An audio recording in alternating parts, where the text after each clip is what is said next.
34 জুলাই শনিবার। এদিন শিক্ষার্থীদের ডাকে রাজধানী সহ দেশের 33টি জেলা ও মহানগরে বিক্ষোভ হয়। সরকারের পদত্যাগের এক দফা দাবিতে উত্তাল সারা বাংলাদেশ। ঢাকায় কেন্দ্রীয় শহীদ মিনারে জমায়েত হন শিক্ষার্থী সহ হাজারো জনতা। রাজধানীর আফতাবনগরে ইস্ট ওয়েস্ট ইউনিভার্সিটির সামনে বিক্ষোভ সমাবেশ করে শিক্ষার্থীরা। সমাবেশে যোগ দেয় শিক্ষক, অভিভাবক ও বীর মুক্তিযোদ্ধারা। খুনি হাসিনা আন্দোলনকারীদের আলোচনায় বসার প্রস্তাব দিয়ে বলেন, গণভবনের দরজা খোলা, কোটা আন্দোলনকারীদের সঙ্গে বসতে চাই, তাদের কথা শুনতে চাই, আমি সংঘাত চাই না। গণভবনের দরজা খোলা, যখনই এই আন্দোলনকারীরা কথা বলতে চায়, আলোচনা করে সমাধান করতে চায়, আমি তাদের সাথে নিজেই বসতে রাজি। তবে আন্দোলনকারীরা সাফ জানিয়ে দেয়, গুলি আর সন্ত্রাসের সাথে কোনো সংলাপ হয় না। রাজশাহীর বিভিন্ন শিক্ষা প্রতিষ্ঠানে হাজারখানেক শিক্ষার্থী সকাল 10:30টার দিকে মিছিল বের করে। রাজশাহী প্রকৌশল ও প্রযুক্তি বিশ্ববিদ্যালয়ের সামনে জড়ো হয়ে প্রধানমন্ত্রীর পদত্যাগের দাবিতে এক দফা এক দাবি নিয়ে স্লোগান দিতে থাকে। সেনাদের নিয়ে এক বৈঠকে সেনাবাহিনী প্রধান জেনারেল ওয়াকারুজ্জামান বলেন, বাংলাদেশ সেনাবাহিনী দেশের জনগণের আস্থার প্রতীক। জনগণের স্বার্থে এবং রাষ্ট্রের যে কোনো প্রয়োজনে বাংলাদেশ সেনাবাহিনী সবসময় জনগণের পাশে আছে এবং থাকবে। স্বৈরাচার পতনের এক দফা এক দাবিতে বিকাল 3টায় প্রেস ক্লাব থেকে সিনিয়র নায়েবে আমির মুফতি সৈয়দ মোহাম্মদ ফয়জুল করিম শাইখে চরমনাইয়ের নেতৃত্বে ইসলামী আন্দোলন বাংলাদেশের এক বৃহৎ বিক্ষোভ মিছিল অনুষ্ঠিত হয়।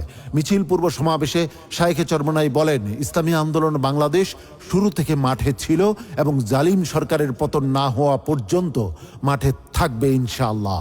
আমাদের পথ ও মত একটাই, এই খুনি সরকারের বিদায় হওয়া। যতদিন পর্যন্ত এই সরকার থাকবে, খুন, হত্যা, গুম চলতেই থাকবে, বন্ধ হবে না। আমাদেরকে যখন যেভাবে যে অবস্থায় ডাক দেওয়া হবে, আমরা মাঠে থাকব, পীর সাহেব চরমনাইয়ের নেতৃত্বে ঝাঁপিয়ে পড়ব ইনশাআল্লাহ। আমরা বাংলাদেশের একটা খুঁড়ো দেখতে চাই না। আমি শেখ হাসিনাকে বলবো, খুনি হাসিনাকে বলবো, বাংলাদেশের আর কোন জনগণের বুকে আপনি গুলি চালাবেন না। যদি গুলি চালান তাহলে বাংলাদেশের জনগণ ঐক্যবদ্ধ হয়ে এখন যেইভাবে মাঠে আছে, এইভাবে ঐক্যবদ্ধ ভাবে গণভবনকে দখল করবে ইনশাআল্লাহ। এখন তো রাজপথ ছাড়া যাবে না। আমাদের সব কিছু ফয়সালা হবে রাজপথে। ওই এসি কক্ষের মধ্যে আর কোনো ফয়সালা চাই না। এই রাজপথের মধ্যে সমস্ত ফয়সালা হবে এবং শেখ হাসিনাকে, খুনি হাসিনাকে পদত্যাগ করার পর্যন্ত আন্দোলন চলছে, চলবে ইনশাআল্লাহ। মিছিল শেষে 5 আগস্ট 2024 সোমবার ঢাকায় ও সারা দেশে পাড়া মহল্লায়, গ্রামে গঞ্জে গণমিছিল কর্মসূচি ঘোষণা করা হয়। এদিন পুলিশের গুলিতে শহীদ হন ভোলার চরকালমি ইউনিয়নের সদস্য মোহাম্মদ শাকিল।